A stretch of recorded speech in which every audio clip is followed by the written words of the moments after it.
안녕하십니까. 오늘도 참 좋은 날입니다. 언제나 밝고 환한 얼굴로 찾아오는 사람들을 반갑게 맞이하는 꽃을 파는 한 할머니가 있었습니다. 어느 날 한 단골 손님이 할머니에게 이렇게 물었습니다.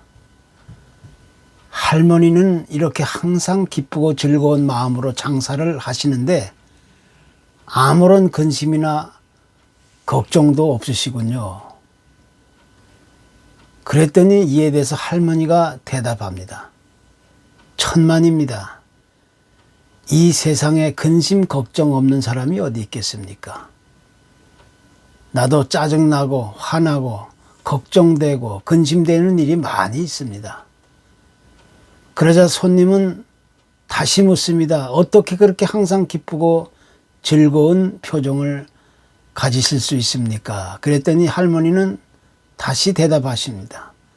나는 3일의 비밀을 가지고 세상을 살아갑니다. 그 3일이란 문제가 생길 때마다 하나님이 그 문제를 해결해 주실 줄 믿고 맡기고 조용히 3일을 기다리는 것입니다. 마치 예수님이 무덤에서 3일 만에 다시 살아나신 것처럼 나의 문제가 해결되는 데는 3일이면 충분한 것입니다. 때때로 3일이 아닐 수도 있지만 그 원리는 주님의 부활의 원리와 같은 것입니다.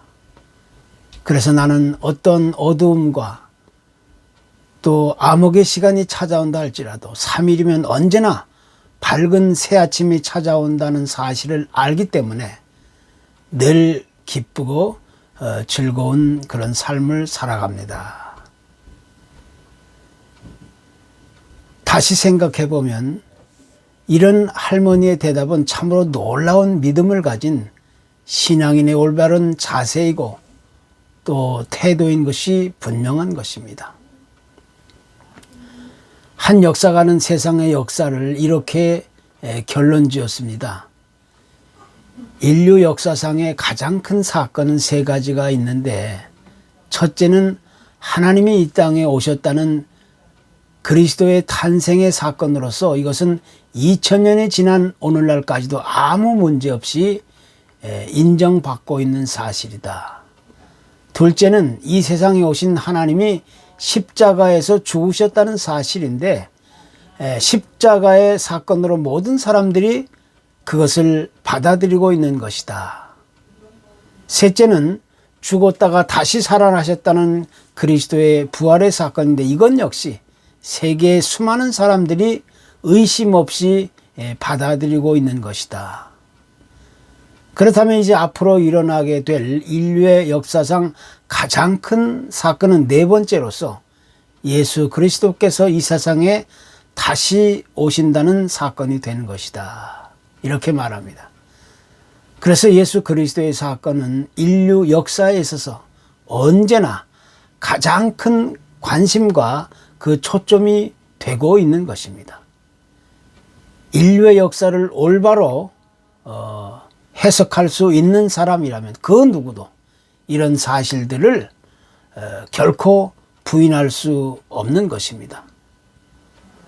그렇다면 오늘을 살아가는 우리 현대인들에게 있어서 이 시대란 예수님이 처음에 이 땅에 오셨던 날과 또 앞으로 다시 오실 그리스도의 재림의 날, 그 중간에 놓여 있게 된다는 사실을 금방 알 수 있게 되는 것입니다. 그래서 예수님이 십자가에 죽으셨다가 죽은 지 3일 만에 다시 살아나신 날을 D-Day라고 가정한다면 이제 앞으로 다시 오실 그리스도의 날을 가리켜서 우리는 그 날을 V-Day라고 말할 수 있게 되는 것입니다. 그래서 우리 그리스도인은 지금 D-Day와 V-Day 사이에 살아가고 있는 것입니다. 각자의 마음 속에 그리스도의 부활의 사건을 깊이 새기면서 앞으로 다시 오실 그리스도를 기대하고 기다리며 살아가는 것이 현대를 살아가는 온전한 그리스도인의 삶이라고 우리는 말할 수 있게 되는 것입니다. 옥스퍼드 대학의 역사 교수였던 토마스 아놀드라는 분이 이렇게 고백합니다. 나는 여러 해 동안 과거의 인류 역사를 연구하고 사실들을 관찰하고 또 많은 기록과 문서, 물증들을 가지고 사실 여부를 조사해 왔다. 그런데 하나님께서 우리에게 주신 증거, 곧 그리스도가 죽었다가 3일 만에 다시 살아나셨다는 사실보다 더 분명하고 완전하고 확실한 증거를 나는 아직 보지 못했다. 그래서 기독교는 부활의 종교다.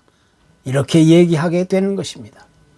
만약에 부활의 사건이 허위거나 가짜거나 꾸며낸 이야기라고 한다면 기독교는 2000년이 지난 지금까지 결코 생존해 갈 수 없었을 것이 분명한 것입니다. 고린도전서 15장 16절은 이렇게 선언합니다. 만일 죽은 자가 다시 사는 것이 없으면 그리스도도 다시 사신 것이 없었을 것이다. 그래서 예수 그리스도께서 죽은 지 3일 만에 다시 살아나셨다는 사건이야말로 인류 역사에 있어서 가장 크고 놀라운 약속이고 또 그 비밀이 되고 있는 것입니다.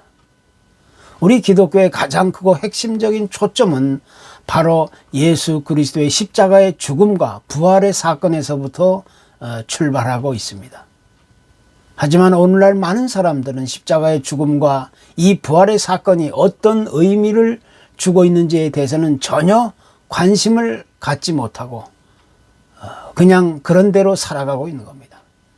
사람들은 십자가의 죽음과 부활의 사건을 애써 무시하고 외면하면서 그것은 상식적으로 또 이치적으로 과학적으로 어떤 이유로도 이해할 수도 없고 설명할 수도 없고 확인이나 증명할 수 없는 것이라고 소리칩니다. 그러나 그것은 얼마나 어리석고 미련한 우리 인간의 무지를 드러내는가를 우리는 쉽게 짐작해 볼 수 있게 되는 것입니다. 흔히 말하고 있는 이 복음이란 무엇입니까? 그것은 곧 예수님께서 죽으셨다가 3일 만에 다시 살아나신 것을 의미합니다. 그래서 이러한 역사적인 사건이 없었다면 우리의 믿음도 헛것이고 우리의 소망도 헛것이고 장래 모든 기대와 희망은 전부 수포로 돌아갈 것이 분명한 사실입니다. 우리 그리스도인은 세상에서 가장 부끄럽고 미련한 자가 되는 것입니다. 우리 인류 역사상 죽음의 문제는 모든 인류가 알고 싶어하고 해결하고 싶어했던 문제 중에 문제였습니다. 그러나 죽음의 문제를 해결한 사람은 아무도 없었습니다. 세상은 단순하게 그저 죽음이란 우리 인류가 자연스럽게 어쩔 수 없이 받아들여야만 하는 운명이라고 여겼습니다. 그러나 예수 그리스도는 이 죽음의 문제를 해결하고 그 마침표를 찍으셨던 유일한 분이 되고 있는 것입니다. 주님은 죽은 지 3일 만에 죽음을 이기시고 다시 살아나신 것입니다. 그러니까 이제 더 이상 죽음이란 인생의 마지막 종착역이 아니라 새로운 생명을 시작을 알리는 이 기적적인 놀라운 그런 사건이 되고 있는 것입니다. 성경은 강조합니다. 사망아 너의 승리가 어디 있느냐? 사망아 내가 쏘는 것이 어디 있느냐? 그래서 예수 그리스도가 죽은 지 3일 만에 다시 살아나신 이 부활의 사건은 전 인류에게 전해주는 아주 유일한 소망의 메시지가 되고 있는 것입니다. 이것이 곧 부활의 사건이 던져주는 3일의 약속과 그 비밀인 것입니다. 어느 날 3대 독자를 잃은 한 어머니가 석가모니를 찾아와 자기 아들을 살릴 길이 없냐고 물었습니다. 석가는 하도 기가 차서 물끄러미 쳐다만 보다가 이렇게 말합니다. 부인, 내가 당신의 아들을 살릴 수 있습니다. 그런데 한 가지 조건이 있습니다. 이웃 동네에 가서 죽음의 고통을 당해보지 못한 집을 찾아 거기서 겨자씨 하나를 구해 오십시오.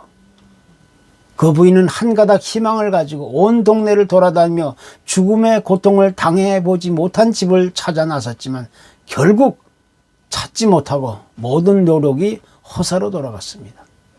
부인은 이제 다시 돌아와 그런 집을 찾지 못했다고 이야기하게 되었습니다. 그랬더니 석가는 그럴 줄 알았다. 죽음이란 이 세상의 모든 인생에게 임하는 것인데 어떻게 당신의 아들이라고 특별히 제외될 수 있겠습니까? 이런 대답을 들은 부인은 아무 말도 할 수 없이 발길을 돌려야만 했던 것입니다. 그렇습니다. 우리의 인생이란 어느 누구라도 한 사람의 예외도 없이 전부 이 세상에 한 번 태어나면 반드시 죽음을 맛봐야 하는 것입니다. 어떤 종교라도 어떤 철학적 논리가 있더라도 또 과학적인 능력과 기술이 아무리 뛰어난다 할지라도 죽음이란 그 누구도 피해갈 수 없는 우리 인생의 운명인 것이 분명한 것입니다. 그러나 성경은 죽음이란 인생의 마침표, 그 종착역이 아니라는 사실을 보여주고 있습니다. 세상의 지식이나 경험이나 이론이나 능력과 기술이 또 그 무엇도 죽음의 문제를 해결하지 못했지만 3일 만에 죽음에서 다시 살아나신 그리스도만이 유일하게 그 죽음의 문제를 완전하게 해결하시고 우리에게 영원한 생명을 허락해 주신 것입니다. 그 증거로 주님은 주님을 이기시고 3일 만에 다시 살아나셨다는 것입니다. 이것이 곧 3일의 약속이고 또 그 비밀이 되는 것입니다. 만약 죽음의 문제가 이 세상의 끝이고 인생의 마지막이라면 우리 그리스도인은 세상에서 가장 불행하고 비참한 삶을 살아가는 존재가 될 수밖에 없습니다. 그러나 많은 사람들은 이와 같은 역사적인 사실들을 단순하게 인간의 머리로만 지식으로만 이해하고 해석하려는 그런 경향이 있는 겁니다. 만약 우리 인간이 지식이나 경험이나 기술이나 능력으로 이런 사실들을 깨달아 알게 된다면 그것은 비밀이라고 말할 수가 없습니다. 비밀이란 대부분의 많은 사람들에게 숨겨져서 공개되지 않은 사실이나 정보를 의미하는데 누구나 알게 된다면 그것은 결코 비밀이 될 수 없는 것입니다. 그래서 그리스도의 부활의 사건은 극히 제한된 사람들에게만 그 사실과 정보들을 올바로 깨닫게 해주고 있는 것입니다. 다시 말하면 그리스도를 구세주로 받아들인 그리스도인들에게만 믿음을 통해서 그 사실과 정보들을 올바로 깨닫게 되는 것입니다. 따라서 그리스도의 복음의 곧 비밀, 이 부활의 사건 역시 비밀이 그 이유가 되는 것입니다. 우리는 오직 믿음의 통로를 통해서만이 3일 만에 다시 살아나신 그리스도의 부활의 비밀을 온전하게 깨닫게 되는 것입니다. 초대교회 시대에 있어서 고린도라는 도시에 교회가 있었습니다. 이 도시는 중요한 상업 도시로서 고대로부터 히랍의 빛이라 할 정도로 아주 화려하게 번창하는 그러한 도시였었습니다. 그런데 그에 비하여 이 성적인 타락과 문란함이 극에 도달해 있던 그런 아주 사회였습니다. 그래서 당시 사람들은 이 성적인 타락과 문란한 삶을 빗대어 고린도식으로 산다 이런 말을 하곤 했습니다. 또 그것뿐만이 아니라 사회적인 타락한 문화와 성적인 문란함이 교회에까지 영향을 끼치면서 그리스도의 믿음과 부활의 문제까지 큰 혼란을 가져오게 되었습니다. 그래서 그들은 그리스도의 부활의 문제 자체를 아예 부정하고 나왔던 겁니다. 한마디로 죽은 사람들이 다시 살아난 것은 인간 역사에서 도저히 있을 수 없는 문제라고 몰아붙였던 것입니다. 심지어는 그리스도를 믿는다고 하는 사람들조차도 그리스도의 비밀을 깨달아 알지 못하고 부활의 문제를 가장 아주 강하게 의심하고 부정하게 되었습니다. 그래서 고린도 교회는 항상 문제 있는 교회로 낙인 찍히게 되었던 것입니다. 그들은 인생의 목표는 오직 쾌락에 있는 것이기 때문에 마음껏 세상에서 즐기고 마음껏 살아도 된다 이런 잘못된 사상을 가지고 있었습니다. 그래서 사도 바울이 그리스도의 죽음과 부활의 사건을 이야기할 때마다 그들은 강한 거부 반응을 보이면서 이 부활의 사건을 철저하게 부정해 왔던 것입니다. 참으로 어리석고 불행하고 비참한 그리스도인이었다는 사실을 우리는 부인할 수가 없는 겁니다. 참으로 안타까운 일이 아닐 수가 없는 겁니다. 이제 그리스도의 죽으심과 다시 사신 이 부활의 소식은 세상이 들려주는 그 어떤 소식과도 비교할 수 없는 아주 유일한 생명과 소망의 메시지가 되고 있는 것입니다. 이 소식이야말로 인류 역사상 최고의 승리의 소식이고 생명이 죽음을 이긴 참으로 신비하고 놀라운 그런 메시지가 되고 있는 것입니다. 그렇기 때문에 이제 우리 그리스도인들은 주님께서 이미 보여주신 이 부활의 약속과 비밀의 사건을 통하여 우리도 그 부활에 함께 참여할 수 있어야 하는 것입니다. 성경은 또 이렇게 말합니다. 그리스도께서 죽은 자 가운데서 다시 살아나사 잠자는 자들의 첫 열매가 되셨도다.